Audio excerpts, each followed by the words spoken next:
Good evening, everyone. Oh, it's so nice to be back at the Billy Wilder Theater. Welcome. My name is Amanda Salazar. I am a programmer with UCLA Film and Television Archive. We have had September without public programs, so that's why it's so nice to be back in a full house seeing a movie together. So I hope you're all having a wonderful evening, and we're in for a real treat tonight.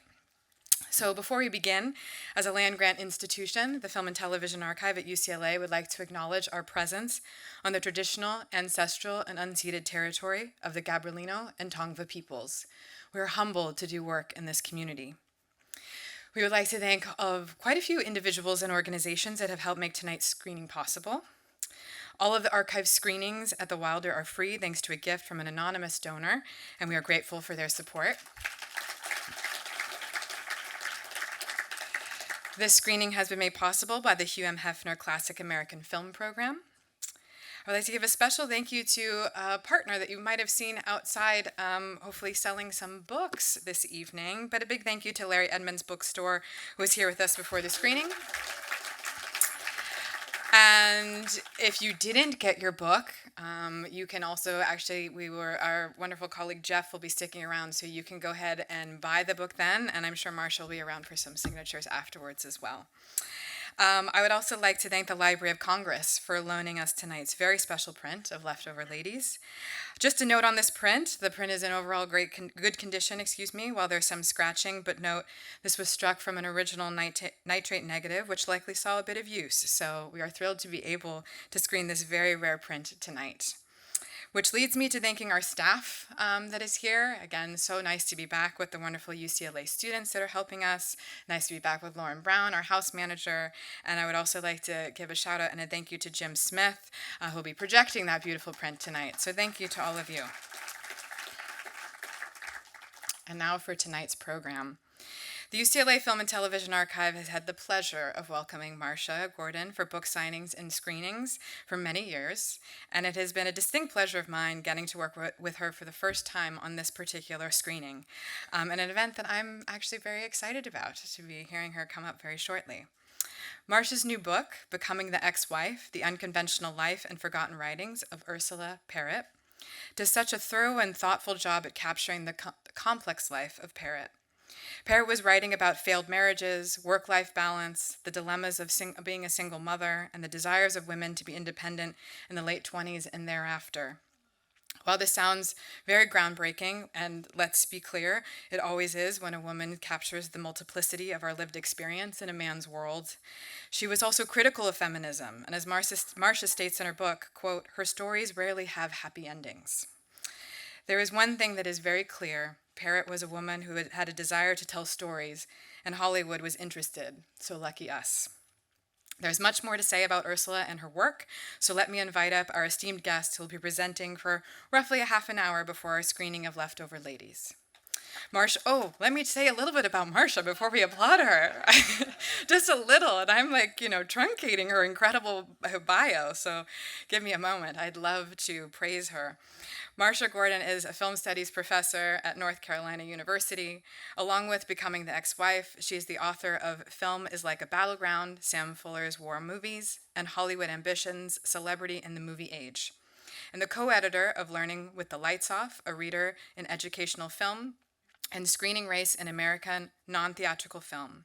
She has co-directed a few short documentaries, and if it isn't clear already, she loves researching, writing, and speaking about American film and culture.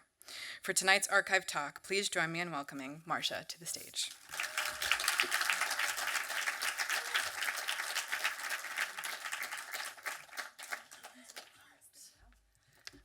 Okay, good evening, everybody. It's so great to see such a big audience for this very special film tonight. I want to thank Amanda. She has done so much work to make this event possible. It is unbelievable how much effort it takes to make something like this happen. And also Jeff at Larry Edmonds for being my local bookseller yesterday and today. So really appreciate the local independent bookstore. So my contact information is up here. I met some lovely people a couple days ago who said to me, "You don't have an Ursula Parrott Instagram account?" They shamed me into making one on the spot.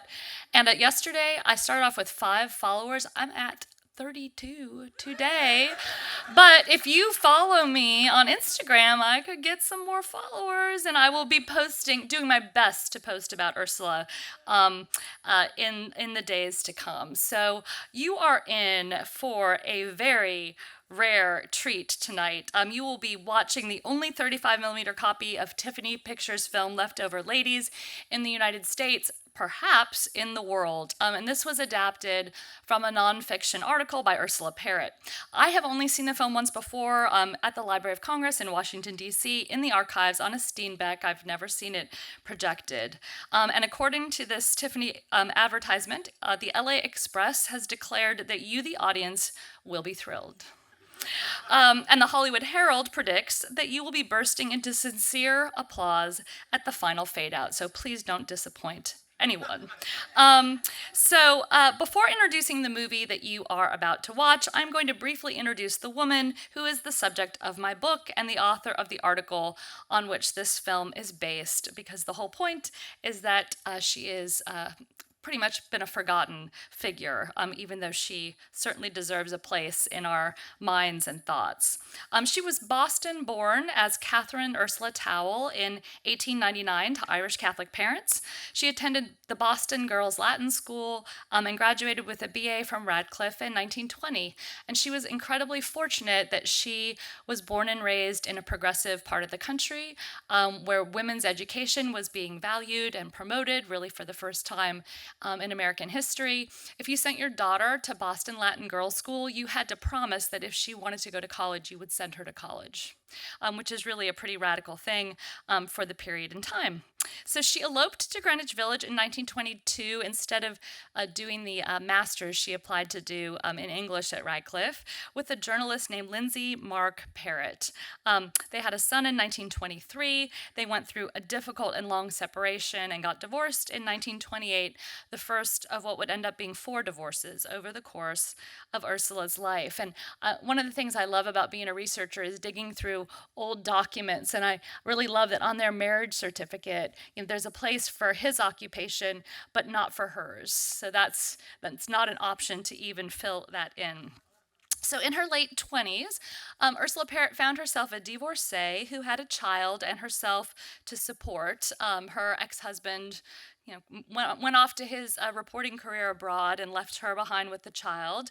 And she did not have a very clear path to take, but she had that college education, so she got a job writing advertising for department stores. And she had a series of epiphanies while she was at this job. And the first was she looked around her and she said, "Oh my gosh, I'm not the only one." She saw all of these women who were divorcees, who were single mothers, who were working to support themselves. And she thought, okay, this is an interesting, nobody told me that this was what life was going to be like and that there would be other women in this situation. The second is that she hated the work.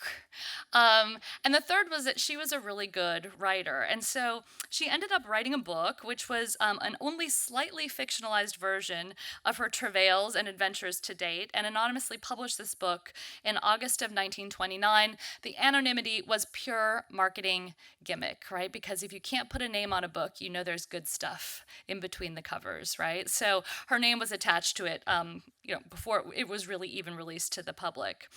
This book was called Ex-Wife, and it changed the course of her life overnight. It is a fascinating, very frank, sometimes bleak novel about infidelities committed by both the husband and wife in this marriage. It's also about domestic and sexual violence, about life in Jazz Age Manhattan. I think it's one of the great novels of New York City of the 1920s. It really has the energy of the city in page after page, and in terms of form and in terms of content. It's really a pleasure to read. And it's really about working women standing on their own 2 feet, even if they don't always like it. It was a sensation, and it was a bestseller, and Ursula Parrott got her first big paycheck in October of 1929. Those of you who know your American history know that this is a significant time to get a big paycheck, right? So if you look at the New York Daily Mirror headline, 9 Billion's Lost, Morgan Deserts Market, look at the bottom. Ex-wife is thrown out in storm. So her novel was being serialized in the newspaper at the time of the stock market crash. So this is an incredible time to all of a sudden become very, very rich. So MGM snapped up the film rights for Ex-Wife right away, which they adapted into The Divorcee in 1930, starring Norma Shearer in her only Academy Award-winning role, and she was up against some pretty serious competition, Greta Garbo and Gloria Swanson. The film was also nominated for Best Directing, Production, and Writing, not for Ursula, but for John Meehan, who adapted the screenplay, and unfortunately, it was also the year of Lewis Milestone's All Quiet on the Western Front, so there was some pretty stiff competition. The Divorcee was a smash hit for MGM and the cash-starved theaters that booked the film. It cost $341,000 to produce and grossed over $1.2 million. It's also very stylish, very entertaining, but it's also about the emptiness of certain aspects of frivolous modernity. And I thought I would show you a short clip from the film, which takes place on New Year's Eve when the couple, now divorced, reunites. They run into each other at a nightclub, and we get to see Norma Shearer's character's kind of reaction to her new life of hedonism and being a single woman. She did not want to get divorced in the first place, but anyhow, this is where she finds herself in life, and note the stylishness of the earlier wedding scene where the ring is being put on the finger, and what the director does with this concept of the hands in this short sequence. Just want to wish you a happy New Year. Same to you. Don't let me keep you from your friend.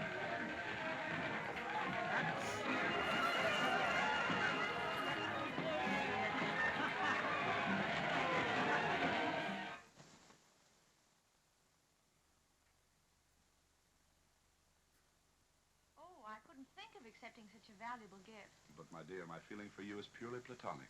Really? I've heard platonic love, but I didn't know there was such a thing as platonic jewelry. My dear Jerry, you American women are so cold. Are you sure you can tell whether a woman is cold or careful? Oh, ma bien-aimée, quand je m'abîme dans tes yeux, tu fais battre mon cœur comme aucune femme ne l'a fait avant. Je suis à toi, absolument à toi, éternellement. Uh-uh. I don't understand French, but I know the symptoms of high blood pressure in any language. Oh, By the way, Jerry, I see your husband around quite a lot. Oh, yes? Well, the next time you see him, you tell him I'm still holding my own. I didn't know you had a husband, Jerry. I had, but I haven't. Let's drink to his health, the infernal fool. Norma Shearer is really wonderful in this role, and let me just give a plug that the Hollywood Heritage Museum has an incredible collection of Norma Shearer material on display in the collection of Darren Barnes, and I urge you to get over there and see it if you have not. Yes, I know some of you were there yesterday, so thank you for being here again today. So despite the fact that The Divorcee was a tremendously successful, well-reviewed, Academy Award-winning film, I just want to acknowledge that there is not a single print of the film that can be projected, as Amanda well knows, because we tried to show it tonight. And so that is something that I am actively interested in trying to rectify, but it's very hard sometimes to get access to film prints of archival materials. But this speaks to a bigger problem that's actually very relevant to this book, which is the question of erasure and marginalization. So when I started my research into Ursula Parrott in 2015, there was not a single book of hers in print, and I'm very happy to say that McNally Edition has recently republished Ex-Wife. I had nothing to do with this. This was the universe finally doing Ursula Parrott a favor, and I urge you to read it. it. It's really quite delightful, and I hope that as my introduction will make clear, it's not surprising that Ursula Parrott was marginalized, but it is something that I think if enough people read and talk and teach her, maybe we can fix this problem. So basically, from the late 1920s to the late 1940s, Parrott published 20 books, several of them bestsellers, and over 100 short stories, serials that were novel length, and also articles. She made and spent astronomical sums of money during the height of the Depression through the post-World War II years, some of which she earned during brief but lucrative stints in Hollywood, as well as working for movie studios in New York. She was in the newspaper all of the time. She was a world traveler. She was a partner in a rural Connecticut newspaper called the Connecticut Nutmeg, which is the best newspaper name ever. She was an informant in a federal drug investigation. She was also a pilot in the Civil Aeronautics Administration during World War II. For the most part, she was also a single or unmarried, as it was usually termed, mother with very strong beliefs about child rearing, which she shared with the reading public whenever given the chance to do so, which was also very radical to do in the 1930s. She was also arguably the most famous ex-wife in America and one of Hollywood's most sought-after authors. There were 10 films adapted from Ursula Parrott's work, concentrated in the 1930s by MGM and Paramount, by Universal and Columbia, and then by some Poverty Row filmmakers like Tiffany Pictures and Invincible. And she also wrote a bunch of other screenplays. I don't believe that any were produced, but I'm still digging. I continue to dig. So Ursula Parrott was New York-based, and in 1930, as The Divorcee was in production in Hollywood, Paramount hired her to work on screenplays out of their New York offices, assigned at first to Claudette Colbert's unit. She joined a writing team that included Donald Ogden Stewart, who went on to write The Philadelphia Story, and Herman Mankiewicz, who would author that little film Citizen Kane. She made her first trip to the coast in April of 1931, taking the town by storm. Of all the writers brought to Hollywood, Molly Merrick wrote in her column, Ursula Parrott is perhaps coining the most money at the moment. Her stories are sold before she has even so much as a chance to jot her idea out sketchily on paper. She accepted invitations to a writer's luncheon that was covered in the Boston Globe by Mamie Oberpeak, the Hollywood correspondent for the Globe, who celebrated New England's latest arrival, crediting Ursula Parrott with, quote, being the creator of the modern woman. And I'm so blown away by how she was regarded. Everyone was familiar with her. She was the most this, the most that, and then again, kind of disappeared entirely over the course of the decades to come. As she worked on various scripts and treatments, she networked with producers, directors, and stars, including her buddy Sammy Goldwyn, as she called him, and William Randolph Hearst. Parrott also got in on the Celebrity Author Act when she renamed Kansas City-born Betty Grable Frances Dean. The name didn't stick, but Grable's career under her birth name did, so celebrity naming apparently not her forte. On the heels of The Divorcee in 1931, there were 3 Parrott adaptations that made it to the silver screen. 2 were produced by MGM, Strangers May Kiss with Norma Shearer again, and Gentleman's Fate with John Gilbert. And the third was Leftover Ladies, produced for Tiffany Pictures. And I'm actually going to kind of fast track to talk about first, I have to show you one thing. In 1933, Ursula Parrott was one of 10 authors that worked on a film called The Woman Accused with Nancy Carroll and Cary Grant. And it was a total marketing gimmick film where 10 authors each wrote a chapter that was serialized and then turned into a film.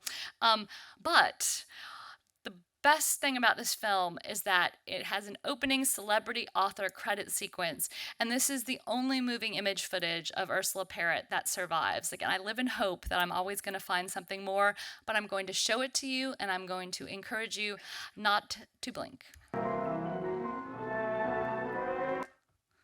That was it. But it is amazing, at least to see her move a little bit. I would like to hear her voice and see a little bit more than that, but maybe one day I will. So, to this evening's film, Leftover Ladies is very, very loosely based on a nonfiction article, which is really a manifesto, that Parrott published in the Mentor magazine not long after Ex-Wife, her bestseller, appeared in 1929. In it, she lays out a philosophical framework for understanding the novel and the current state of affairs for women of her generation. Parrott summed up what she saw as a crisis. Her generation, and this is her words, are all free women, free to work, to vote, to experiment with alcohol and extramarital arrangements or what they choose. And their grandmothers had more actual freedom than they have. This manifesto was really a reflection on the instability of modern life for women who had educations, pressure to work, to be modern in every sense of the word, and that included drinking, premarital sex, and divorce. And also the pressure to be wives and mothers, which she saw as an exhausting, if not impossible, balancing act. And she was really writing about work-life balance, in 1929. Not only has a wife to be a combined Madonna and Cleopatra, she wrote, but she often has to be a businesswoman, sharing a 50% economic burden with her man, as well as a fairly good athlete, a perfect listener, and if she hopes to hold her man, she must also put on a clinging vine act. She must never appear too capable or self-sufficient. And again, this is almost 100 years ago she's writing this, right? She also saw that there was a high rate of failure for this endeavor, and the result of that were leftover ladies. These are ex-wives, separees, and unmarried career women. So, as I'm sure you all know, MGM was the cream of the crop studio. Tiffany Pictures was Poverty Row. They were producers of low budget, largely B pictures.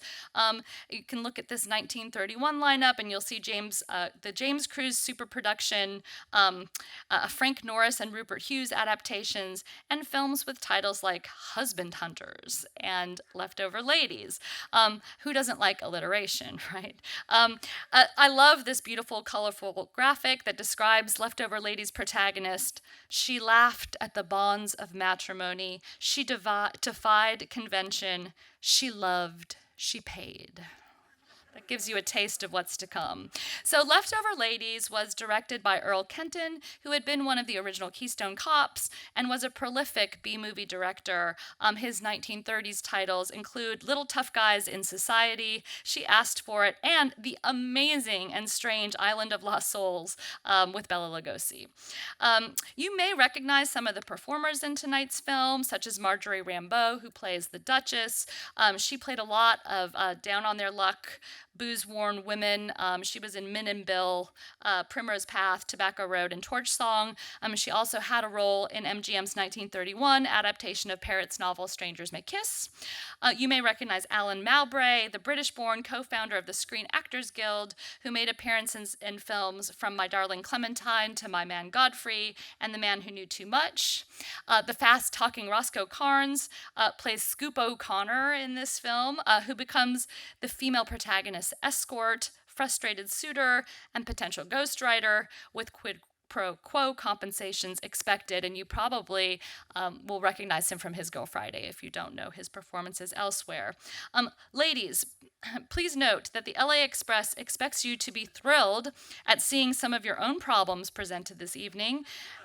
And men, you will probably do a lot of thinking during the screening. So Leftover Ladies is a curious pre-code mashup of Ex-Wife, ideas from that Leftover Ladies article I mentioned earlier, and also strange nods to Ursula Parrott's personal life and a bunch of fabricated, sensational, tabloid-like incidents. It really is kind of a postmodern film in a number of ways. It tells an invented by the studio story of Pat, which is the name of the protagonist in Ex-Wife, and Ronnie, which is a made-up name, that begins as they finalize their divorce. As one reviewer described the plot, Pat divorces a perfectly good husband in order to assure her emotional freedom. Nothing must interfere with her writing, which for some inexplicable reason she cannot pursue as a married woman, but don't worry about that because the film does not care about that at all. When Pat declares that she has an ambition to be more than just a wife, explaining, "I've got to be free," Ronnie, as you will soon see, looks very mystified, and I suspect you all will be as well. I think it's really interesting to note the way that Parrott straddles the high and the low here, right? With MGM's Strangers May Kiss was a top box office grosser, while Leftover Ladies was a low grosser. I was talking to Darren Barnes, the Norma Shearer collector, who informed me that he saw evidence that this film premiered at the Los Angeles Theater on Broadway downtown on October 14th, 1931. So we're practically at the date. That was a fortuity as well, right? The film was, as one reviewer noted, in tune with the current interest in the Reno divorce machine. Indeed, Leftover Ladies shared ad space with Paramount's 1931, The Road to Reno, and a slew of other divorce-themed movies, the best known of which came out later in the decade, of course, George Cukor's The Women, with Norma Shearer, again, in the leading role, and a slew of other character types, wisecracks and plot points that could very well have issued from Ursula Parrott's typewriter, though they did not. But where Parrott's nonfiction essay on which the film is based was a very serious attempt to open up a conversation about what she saw as a crisis for modernity for women. The film actually trivializes all such serious pursuits, focusing instead on women looking to snag new and preferably rich husbands or get their old ones back. Insincerity is the film's prevailing ethos, and the script, which Parrott had nothing to do with, perpetuates a series of caricatures of things that she was very earnestly probing in her writing. Leftover Ladies basically turned Parrott's philosophies into second-rate theatrics. I wish I knew how she reacted to seeing this film if she did see it, but I think it's fair to say that she would have especially hated the ending, and in this, she was not alone. In Missouri, one reviewer proclaimed that Leftover Ladies was one of the most enlightening dramas of modern feminine problems. But Marguerite Salazar of the New York Herald Tribune, who was an admirer of Ursula's writing to date, was not having what Leftover Ladies was serving. Deeming the film a betrayal of Parrott's radicalism in domestic affairs, she characterized Leftover Ladies' ex-wives as an unhappy mercenary group yearning for their former spouses and the security they offered. She detested the film's conclusion and saw through the film's vapidity, noting its belittling exploitation of serious ideas, failed marriages and divorce, alcohol abuse, and even suicide, at a time when conversations about women's uncertain fate in the age of divorce needed to happen in public forums of all sorts, including and perhaps even especially in the movies.